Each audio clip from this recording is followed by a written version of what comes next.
வணக்கம்.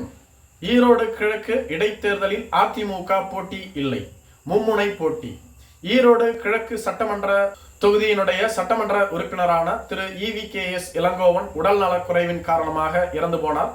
ஈரோடு தொகுதி காலியானதாக சட்டப்பேரவை செயலகம் அறிவித்துள்ளது.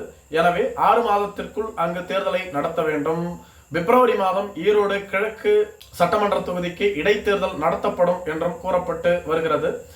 அதற்குள்ளாக அங்கு யார் எந்தெந்த கட்சிகள் போட்டியிடுவார்கள், எந்தெந்த கட்சியின் சார்பாக யார் யார் வேட்பாளராக களம் நிறுத்தப்படுவார்கள் என்ற விவாதம் தொடங்கிவிட்டதாக சொல்லப்படுகிறது. திமுக கூட்டணியில் காங்கிரஸ் கட்சிக்கு அந்த தொகுதியை திமுக வழங்கியிருந்தது. 2021ஆம் ஆண்டு நடைபெற்ற தேர்தலில் EVKS இளங்கோவனின் மகனான திருக்குமரன் ஈவேரா அங்கு வெற்றி பெற்று உடல்நலக்குறைவால் இறந்து போனார்.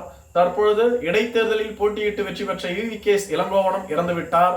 மீண்டும் அந்த தொகுதியை காங்கிரஸ் கட்சிக்கு ஒதுக்க திமுக திட்டமிட்டு இருப்பதாகவும், காங்கிரஸ் கட்சியும் அங்கு வெற்றி பெற்று ஆக வேண்டும் என்ற மனநிலையில் EVKS இளங்கோவனினுடைய இளைய மகன் சம்பத்தை களமிறக்கலாம் என்று ஆலோசித்து வருவதாகவும் சொல்லப்படுகிறது.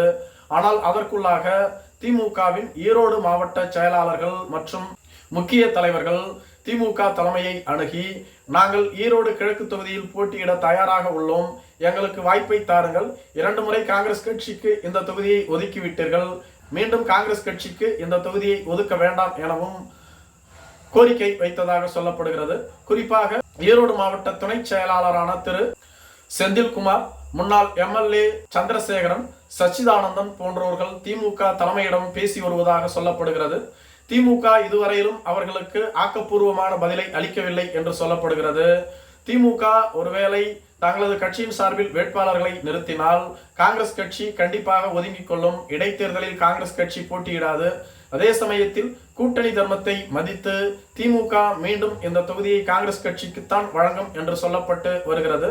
தமிழக வெற்றி கழகம் இந்த தேர்தலில் போட்டியிடாது என ஏற்கனவே அறிவித்துவிட்டது. எனவே தமிழக வெற்றி கழகம் இந்த தேர்தலில் போட்டியிடவில்லை. அதே போன்று நாம் தமிழர் கட்சி அனைத்து தேர்தல்களிலும் தனித்து களமாடி வருகிறது. இந்த தேர்தலிலும் ஏற்கனவே அங்கு நின்று தோற்ற மேனகா அவர்களுக்கு வாய்ப்பு வழங்கப்படும் என்று சொல்லப்படுகிறது. இதே போன்று அதிமுகவும் இந்த தேர்தலில் ஒதுங்கிக் கொள்வதாக அறிவித்துவிட்டது. அதிமுகவிடம் இது பற்றி விசாரித்த போது, ஏற்கனவே ஈரோடு கிழக்கு சட்டமன்ற தேர்தலில் தென்னரசு அவர்கள் போட்டியிட்டிருந்தார். அவர் டெபாசிட் பெறுவதற்கு 10 சுற்றுகள் தேவைப்பட்டது. காங்கிரஸ் கட்சியின் EVKS இளங்கோவனும் தென்னரசுக்கும் இடையேயான வாக்கு வித்தியாசம் 60,000 வாக்குகள் இருந்தது.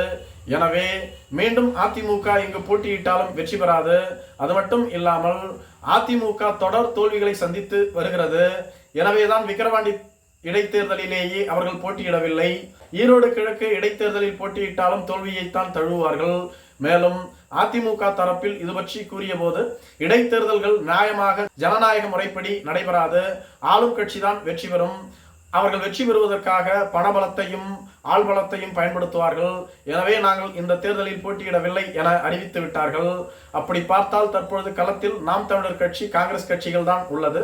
அதே சமயத்தில் பாரதிய ஜனதா கட்சி இந்த தொகுதியில் போட்டியிட திட்டமிட்டு வருவதாக சொல்லப்படுகிறது. ஏனெனில் அதிமுக போட்டியிடாது, தமிழக வெற்றி கழகம் போட்டியிடாது, மற்ற கட்சிகளும் போட்டியிடாது. களத்தில் திமுக மற்றும் நாம் தமிழர் கட்சிகள் தான் உள்ளது. இந்த இரு கட்சிகளுக்கும் நாம் தமிழர் கட்சியினுடைய வாக்கு இதனால் உயரும். எனவே தங்களது வாக்குகளை தக்க வைத்துக் கொள்ளவும், பாரதிய ஜனதா கட்சியினுடைய செல்வாக்கை நிரூபிக்கவும் பாரதிய ஜனதா கட்சி இந்த தொகுதியில் போட்டியிடும் என சொல்லப்படுகிறது.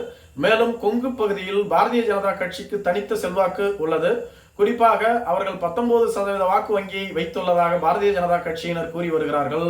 எனவே இந்த தேர்தலில் பாரதிய ஜனதா கட்சி போட்டியிடும் என கூறப்பட்டு வருகிறது. அதற்காக அண்ணாமலை அவர்களும் தயார் செய்து வருவதாகவும் சொல்லப்படுகிறது. ஒருவேளை பாரதிய ஜனதா கட்சி இந்த தொகுதியில் போட்டியிட்டால் நாம் தமிழர் கட்சியை விட அதிக வாக்குகளை பெற்று 2வது இடத்தை பெறும் என்று பாரதிய ஜனதா கட்சியினர் நம்புவதாகவும் சொல்லப்படுகிறது. அதனால் மிக விரைவில் பாரதிய ஜனதா கட்சியின் சார்பில் இது பற்றி அறிவிப்பு வெளியாகலாம் என்று சொல்லப்படுகிறது.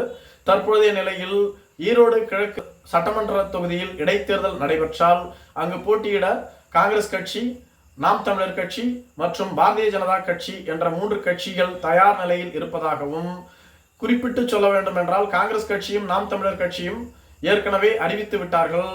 பாரதிய ஜனதா கட்சி மட்டும்தான் அறிவிக்கவில்லை. அவர்களும் அறிவித்து விட்டார்கள் என்றால் மும்முனை போட்டி ஈரோடு கிழக்கு இடைத்தேர்தலில் நடைபெறும். அதற்காக இப்பொழுதே 3 கட்சிகளும் தயார் செய்து வருவதாகவும் கூறப்படுகிறது. மேலும் அதிமுக தற்பொழுது இருக்கக்கூடிய சூழ்நிலையில் ஈரோடு கிழக்கு இடைத்தேர்தலில் போட்டியிடுவதற்கான வாய்ப்புகள் மிக மிக குறைவு. காரணம், அதிமுகவிற்கு தற்பொழுது யாருக்கு இரட்டை இலை சின்னம் என்பது தொடர்பான விசாரணையும் நடைபெற்று வருகிறது. எனவே அதிமுக இந்த தேர்தலில் போட்டியிடுவது பற்றி எந்த முடிவையும் அறிவிக்காது என்றும் கூறப்பட்டு வருகிறது. நன்றி.